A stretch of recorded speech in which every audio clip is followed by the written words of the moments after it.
Today we're going to be doing something a little different. We're going to be doing a hive inspection, seeing how much those other frames are filled out still. Still got the feeder on there. We're also going to be doing a mite check, a Varroa mite check. So what we'll be doing today is kind of controversial. Some people don't like to do it this way, but it is the best way to do it. This way does involve killing about 300-ish bees.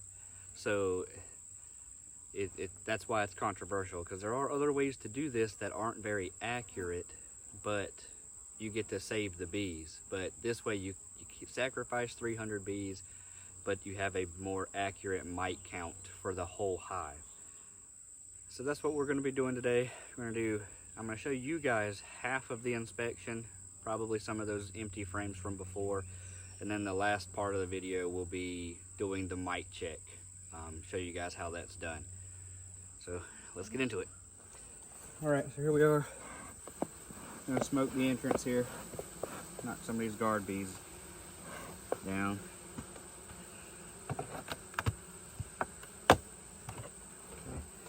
Break this open.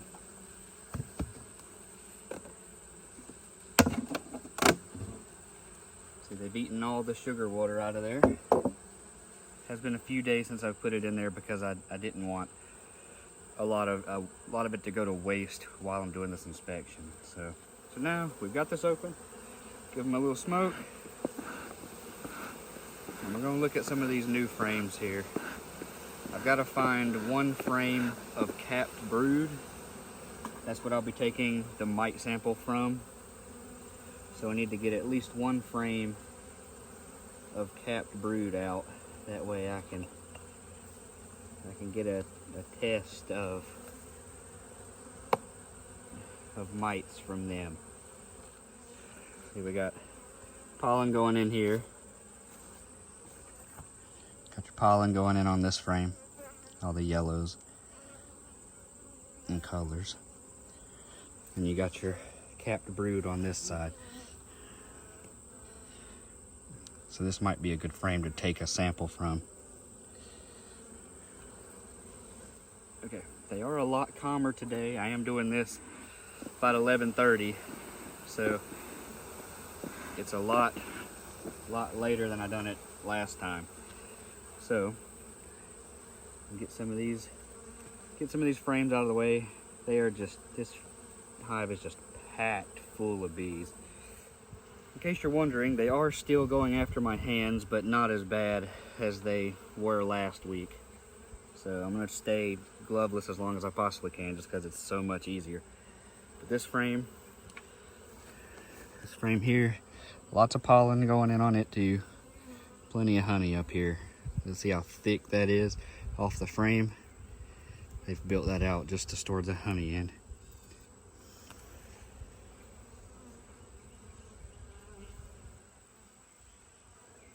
And this side, there's nothing but just straight pollen. That's all pollen on this frame. All right, so now got some of these frames out of the way here. Probably not gonna do much showing to the camera from here, because I've on a time limit with this smoker. I don't have any more fuel out here with me, so I've got to get a good read on the hive real quick, and then we will go look into doing the mite check here in a minute. Lots of larvae going in on this one. It's capped brood on this side.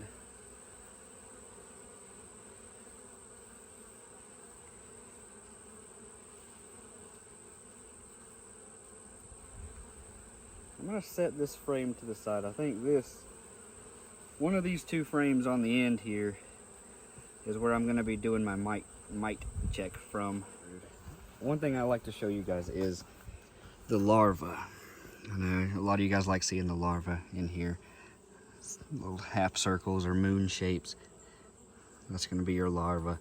All that pollen I showed you a minute ago, that's what they're gonna be feeding them. All down in here, some eggs right here. Small young larvae. This side of the frame is 100% filled out with probably sugar water, maybe nectar. They might be finding it somewhere. I don't know where they're finding it at if they are, but they're starting to cap some over too.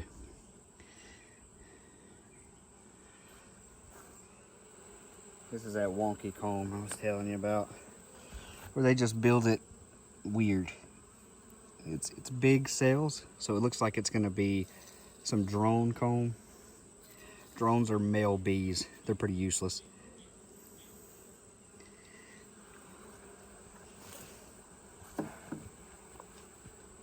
But the drones, sometime probably, I don't know, I'm guessing maybe October-ish, September, October, the bees will actually force the drones to leave the hive. They'll actually just push them out. They'll kill them because there's no use for them through the winter. They're useless. So they push them out. They die. So they're not using the resources. They're not using all that honey resource they've saved up. They'll just lay more drones next spring. So I mean, it's not a big deal to them. See this brood pattern here. If they weren't filling this out with sugar water or nectar, wherever they're finding it at, if they weren't filling it out with that, this would be an excellent, excellent brood pattern. So I believe the queen's doing pretty good. She's doing good enough with the space she's given. Yeah, this frame, a really good brood pattern from side all the way to side. It's pretty packed. That's a good brood pattern there.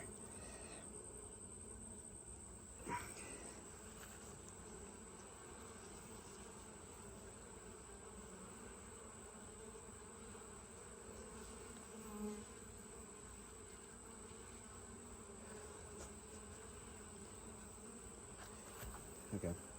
Yeah, I know I said I was gonna be booking through this, and I kind of am. I'm almost done already. But I really need to show you guys the mite wash. Have not found the queen yet. Sort of concerning, but not really. I've seen eggs in here already, so unless I've skipped over her, she's gonna be on these last little frames here.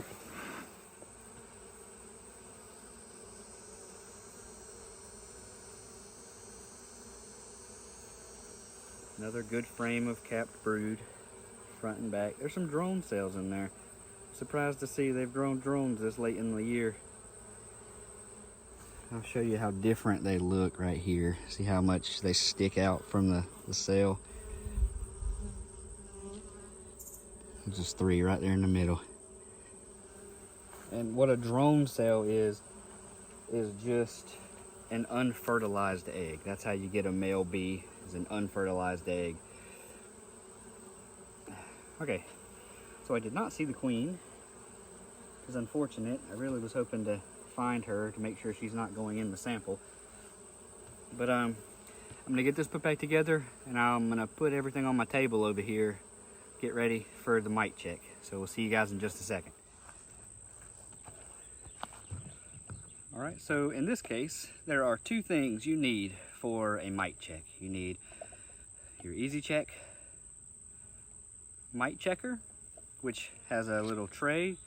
On this tray, there are two lines. There's one line for 200 bees and one line for 300 bees. So you want to try to get it to that second line, get about 300 bees. You're also going to need some isopropyl alcohol. I use the 91%. That's the best I've heard to use. You got your lid, you'll put them in there and you'll wash them for about 45 seconds. Give them a little rinse, and the mites will fall off in the bottom here. You'll take your bees out, and you'll just count the mites, and you'll divide that by the 300 bees you tested, roughly 300 bees. So let me go get this frame over here, and I'll show you guys how to get them off the frame real quick. So you'll take your frame of bees. The best way to do it would be to just shake them off in the cup. I'm not exactly sure how to do that entirely. I'm gonna give it a go for you guys. We'll see how miserably this fails. So you just take your frame and you shake the bees. I'm gonna give it one more look and double check and make sure the queen is not on here. That would be very bad to do.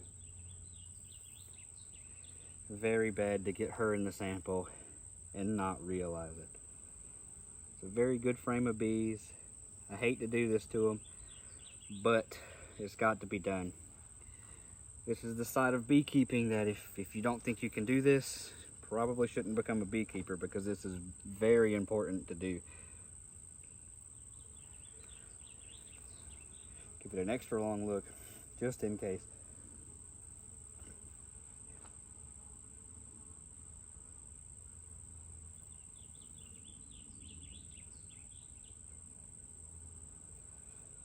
Since I did not find her in the hive, I really need to thoroughly check this.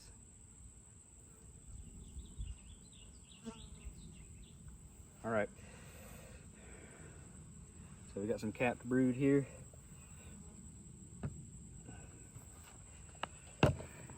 There's two ways to do it. I really don't want to shake the frame, so I'm just going to scoop them off like they recommended doing. You just scoop the bees off like this. This doesn't appear to be working too well.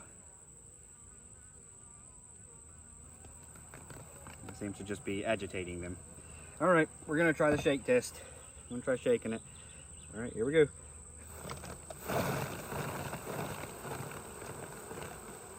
That didn't work either.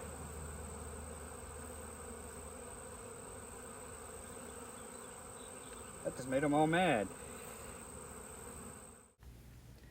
Hello everyone, this is voiceover me here. This was my first time ever doing this type of check, and it went miserably. This was not how I pictured it in my head going. All the videos I looked up online, this was much easier than this to do. But what I'm explaining here is that the ones on the lid you see, most of them are nurser bees. I had the bright idea of trying to scoop them up with the cup I had. That didn't work. As you can watch this unfold. Wearing no gloves during this part was a bad idea. Should have had gloves on, but I didn't.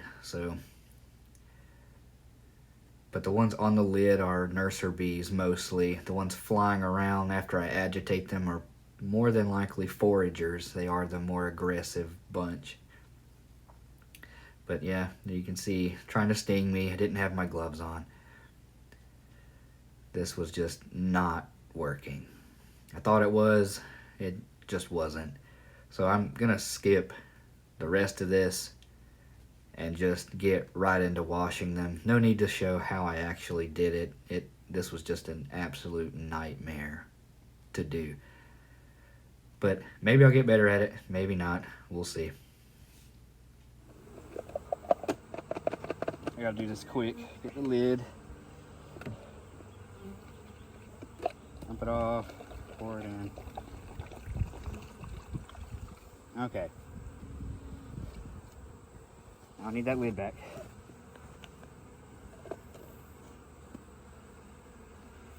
And you just kind of shake it around. Okay, it's probably good enough.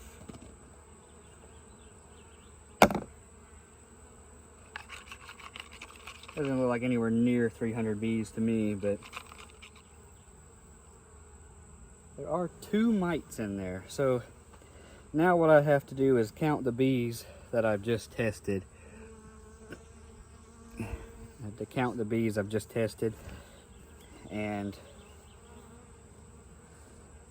do some math. Figured out how many I... Hello, me again. We did the test. Did the calculations. It's like 1.6, maybe 2% mite infestation right now. It's not bad. So what you do is you take the number of mites you have, add 2 zeros to it, and divide that by the number of bees you have. So to get an accurate count, you have to count the bees. There was just under 200, 190 something, I think. So did some calculations. About 2%, maybe a little less, mite infestation, so not bad at all. I'm probably still going to treat just so that we go into winter with a treatment on them. That way we don't go in with mites. So we'll do that next week. That was single-handedly the most annoying thing I've ever done in my life. They are still annoying me. The hive is clear across the cutout over there. They're still aggravating me. So what we learned today is that doing a mite wash sucks, and that the hive is in decent condition, pretty good condition. That's what we've learned. Again, they are still flying around me. We're gonna call it there. Most annoying thing I've done with bees to date. They should be good to go for the rest of the year. Once we get that treatment in there, they'll make it through the winter just fine. The hive's good, plenty of eggs, plenty of larvae, plenty of capped brood. Next week, I'm gonna look into adding that second box over the next week. And if I decide to do that, I'll show it. But if not, then we'll just see you next week. And thank you. I do want to say thank you again to the people that are subscribed. Had 25 at one point, lost one, so we're down to 24 right now. But that's okay. Hey, 24 is awesome. I want to thank all 24 of you for liking and subscribing. It's really cool to see that happen. And we'll see you guys next week.